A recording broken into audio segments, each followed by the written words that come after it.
Now this is the diagrammatic presentation of consumption function, keeping those points into the mind that income and consumption are positively related.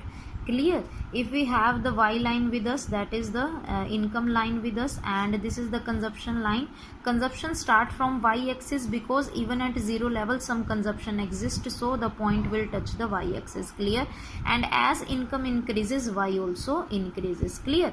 Now you can see two parts over here. One part is before point A where C is more than y, means consumption is more than income, and after A, income is more than C.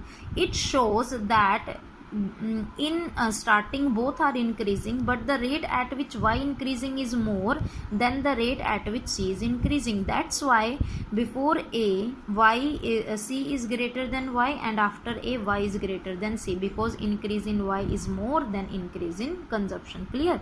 Here a is known as break even point. It is known as break even point because it is a point where y is equal to c.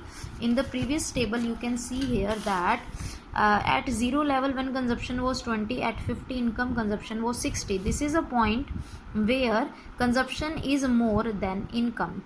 Clear? And this is a point where consumption is equal to income, so this point is known as break even point. Clear?